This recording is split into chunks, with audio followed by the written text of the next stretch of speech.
Hey, what's up, you guys? So I had a little issue, and I made a mistake of not recording the video before I fixed it.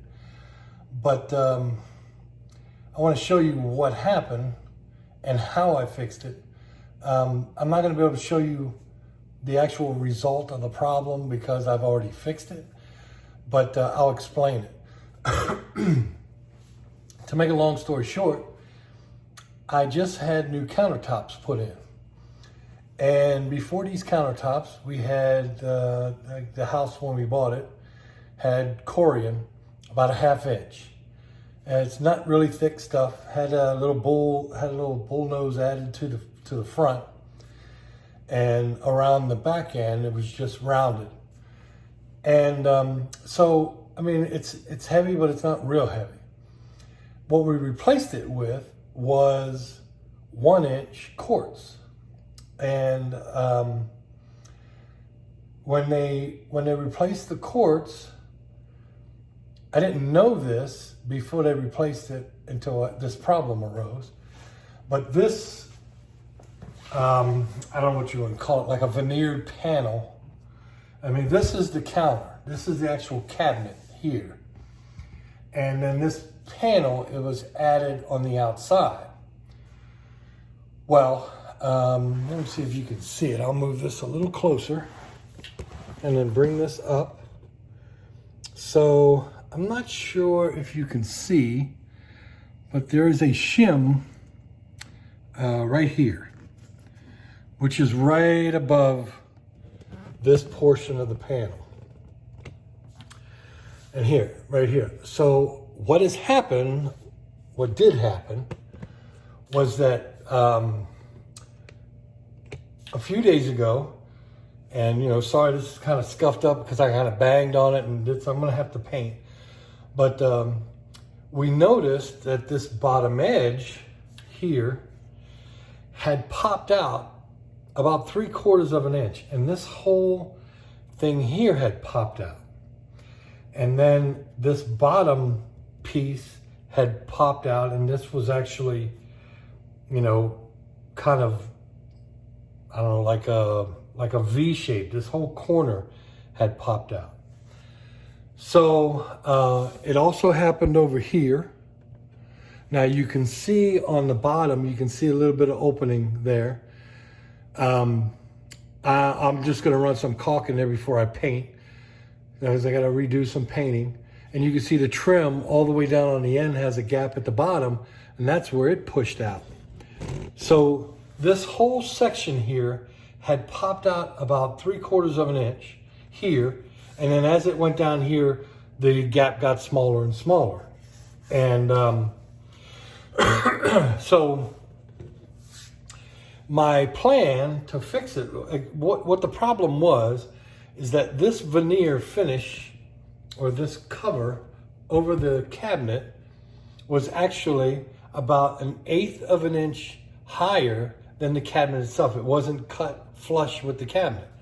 So when this shim was put in and the counter was placed on top of it, it began to push down on this facade framing, and actually pushed all the way down and pushed these two pieces to, go like this. And that's what happened down here. Okay, so my fix.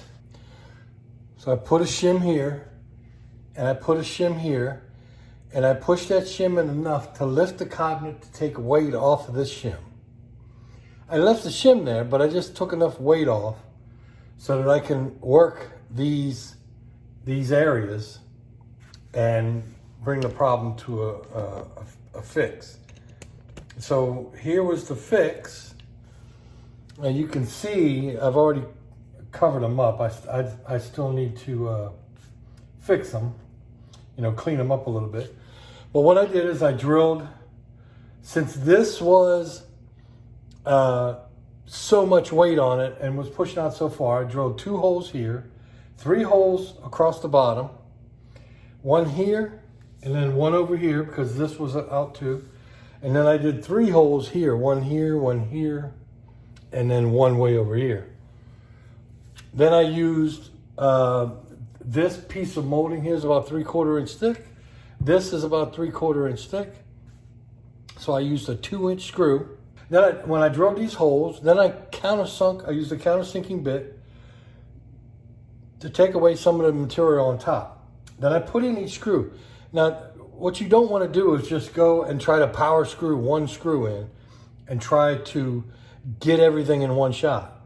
You don't want to do that, because most likely the amount of force that's on here to pull all this back in is going to need more than one screw. So you screw one screw in until it tightens down and it grabs. Then you put in another screw and you do all of the main screws here. I did these 7 screws here, 3, 4, 5, 6, 7. Got them all tight. Then I torqued down each screw a little bit at a time, and you can see the wood starting to pull back into the cabinet until I got it nice and flush. Then I went ahead and put this screw in and this screw out here, brought those in, tightened them up. The one over here, there's the last one over here. And then I went all the way down there and I did the screws down there and did the same thing to that panel until I got them all the way in, everything nice and tight again. Once I got it tight, it actually pushed back up on this shim to where these shims that I put in, the temporary ones, just slid right out. So it took the pressure off of those. This shim is now holding the weight. You know, I could put a shim over here and put a shim over here and kind of tighten it up to take the weight off of here. I might do that anyhow, just to avoid this from happening again. So now what I got to do is I got to come back. I filled, once I got it all done, I filled it up, each hole about 80% full with some white wood filler. And I'm letting that dry now. And then I'm going to come back and do a little more to fill it to the top. And then take some light sandpaper, sand it flush. And then I have the paint, the original paint that was used on these cabinets. When we had them painted, because they used to be natural wood, and then we had them painted white. And then I'm going to repaint this whole area, and you'll never even know that it was done. So that's how I fix this problem. I've never, I mean, I looked all over YouTube to find if anybody else has experienced this problem. You can't really see under the cabinet to where I was talking about how the main cabinet sits at one level, and then this framing facade was actually 1/8 inch taller.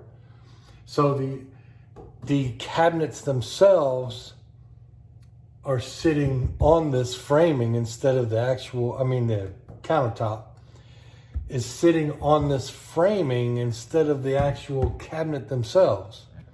The only real fix to fix that would be, before putting the countertops on, is to come back with a planer and plane all the edges to make sure that they're level with the cabinet themselves, so that you'd have that solid surface all the way around to support the weight of this.